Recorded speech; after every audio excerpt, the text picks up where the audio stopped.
सह study centre में आपका स्वागत है। आज मैं बिहार बोर्ड मैट्रिक के लिए साइंस का बहुत ही इम्पोर्टेंट एक लॉन्ग क्वेश्चन बताने जा रहा हूं, जो धातु और अधातु में अंतर इंडिकेट करता है। तो ये एग्ज़ाम के लिए दृष्टि से बहुत ही इम्पोर्टेंट क्वेश्चन है। भौतिक गुणों के आधार पर धातु और अधातु में अंतर। भौतिक गुणों के आधार पर धातु और अधातु में अंतर। तो देखते हैं सबसे पहले तो लिखना है। जब एग्जाम में ये क्वेश्चन पूछा तो लिखना है धातु और अधातु में निम्नलिखित अंतर है। धातु और अधातु में निम्नलिखित अंतर है। एक लाइन लिखना है। एक लाइन लिखने के बाद तब ये इस तरीके से स्ट्रक्चर बनाना है। एक तरफ लिखना है धातु और दूसरा तरफ लिखना अधातु और बीच में खींचना लाइन। ठीक है, एक तरफ लिखना है धातु और दूसरा साइड लिखना अधातु और बीच में खींचना है लाइन। उसके बाद नंबर फर्स्ट में लिखना है अंतर में कि धातु में एक विशेष प्रकार की चमक होती है, पहला। और अधातु में जो होता है, अधातु में ऐसी कोई चमक नहीं होती। ठीक है, लेकिन इसमें एक अपवाद है कि आयोडीन और ग्रेफाइट में यही एक ऐसा अधातु है जिसमें धातुई गुण होती है। ठीक है, ये समझ लेना है।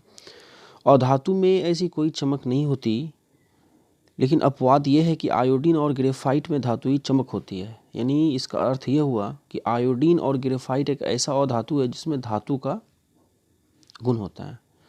क्योंकि धातु में जो चमक होती है वो अधातु में नहीं होती, लेकिन ग्रेफाइट में होती है और आयोडीन में होती है।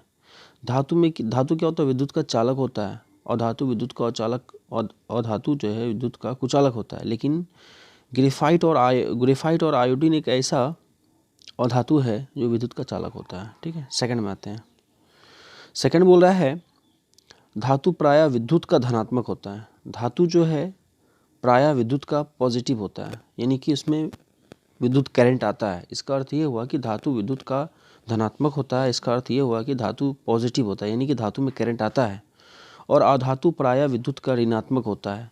ऋणात्मक मतलब ये हुआ कि अधातु में करंट नहीं होता है, लेकिन ग्रेफाइट और आयोडीन एक ऐसा अधातु है जिसमें करंट आता है। फिर से मैं पढ़ रहा हूँ, अधातु प्रायः विद्युत का ऋणात्मक होता है। सिर्फ हाइड्रोजन विधात्मक धातु है, यानी हाइड्रोजन जो है विद्युत का धनात्मक होता है। नेक्स्ट तीसरा बोल रहा है धातु प्रायः ऊष्मा और विद्युत का सुचालक होता है। यानी धातु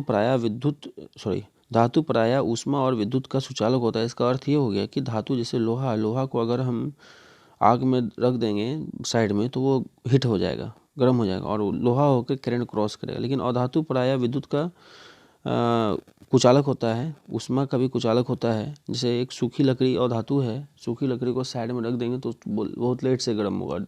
ठीक है, और उसमें करंट जल्दी आएगा नहीं, इसलिए अधातु जो है विद्युत का क्या होता है, कुचालक होता है। लेकिन आगे क्या बोल रहा है, सिर्फ हाइड्रोजन ग्रेफाइट जो अधातु है वो विद्युत का सुचालक होता है। सिर्फ हाइड्रोजन और ग्रेफाइट जो होता है वो विद्युत का सुचालक होता है, उसमें करंट आता है, उसमें हीट होता है। आगे 4 नंबर, साधारणतः ताप पर धातु प्रायः ठोस होता है। साधारणतः ताप पर जो होता है ना, साधारणतः ताप पर धातु प्रायः ठोस होती है। सिर्फ मरकरी ही एक ऐसा धातु है जो कि कमरे के ताप पर द्रव अवस्था में पाया जाता है। ठीक है, इसका चौथा देखते हैं क्या है। अधातु क्या बोल रहा है, देखिए यहाँ बोल रहा है क्या, अधातु साधारण ताप पर ठोस और गैस में होती है। अधातु जो होता है साधारणतः ठोस और गैस के रूप में होता है। ठीक है, सिर्फ जो है ब्रोमीन एक ऐसा अधातु है जो कि हमेशा द्रव अवस्था में होता है। सिर्फ ब्रोमीन एक ऐसा अधातु है जो कि साधारणतः ताप पर द्रव अवस्था में होती है। ठीक है, तो और भी गुण देख लेते हैं धातु अधातु में। ठीक है, धातु जो है 5वां नंबर देख लीजिए क्या बोल रहा है। 5वां नंबर में बोल रहा है कि धातु अघातवर्धक एवं तन्य होता है। अघातवर्धक और तन्य, इसका अर्थ ये हो गया कि अघातवर्धक यानी धातु में अगर चोट मारेंगे तो वो चूर चूर नहीं होगा, वो फैलेगा। और तन्य होता है यानी इसको जितना फैलाएगा उतना वो फैलेगा। ठीक है, इसलिए इसी को बोलते हैं अघातवर्धक और तन्य। लेकिन अधातु क्या होता है, अधातु घातवर्धक तथा तन्य नहीं होता। इसका ये हुआ कि अधातु में अगर एक चोट हथौड़ी का मारेंगे तो वो चूर चूर हो जाएगा और वो तन्य नहीं होगा, वो फैलेगा नहीं, वो भुरभुरा हो जाएगा। लेकिन अपवाद इसमें एक ये है कि प्लास्टिक और गंधक जो होता है ना, तन्य होता है। सही बात है। प्लास्टिक देख लीजिए, प्लास्टिक अधातु है लेकिन प्लास्टिक को आग में अगर ताप खींचेंगे तो वो खिंचा जाएगा। ठीक है, प्लास्टिक जो है वो तन्य होता है। आगे है छठा नंबर में, धातुओं के घनत्व उच्च होती है। सही बात है।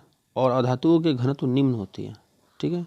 7 नंबर बोल रहा कि हथौड़े से पीटने पर धातु में एक विशेष प्रकार की ध्वनि, जिसे धातुई ध्वनि कहते हैं। सही बात है। अगर लोहे को लोहे से टकराएंगे तो आवाज करेगा। ठीक है। और धातु में धातुई ध्वनि नहीं होती है। सही बात है। लकड़ी को लकड़ी से टकराएंगे तो उतना कस के आवाज़ नहीं आएगा, बल्कि हथौड़े से पीटने पर अधातु टूट कर चूर हो जाता है। सही बात है। तो इसमें और देखिए, धातु में कुछ एग्जांपल मैं देना चाहता हूँ 8 नंबर में। तो कुछ एग्जांपल है धातु में, जैसे लोहा हो गया, सोना हो गया, चांदी होगा, तांबा हो गया। ठीक है, ये सब जितना है, एल्युमिनियम हो गया, ये सब धातु है। और धातु के में कुछ एग्जांपल ले लेते हैं, जैसे कार्बन हो गया, ऑक्सीजन हो गया, नाइट्रोजन हो गया, हाइड्रोजन हो गया, फास्फोरस हो गया। ये जितनी भी प्रकार की गैसें हैं ये सभी अधातु के रूप में आते हैं। इससे एक ऑब्जेक्टिव 100% रहेगा। धातु जितने भी ठोस होते हैं उसे ही हम धातु कहते हैं, और जितने भी गैस होते हैं उसे हम अधातु कहते हैं। ठीक है।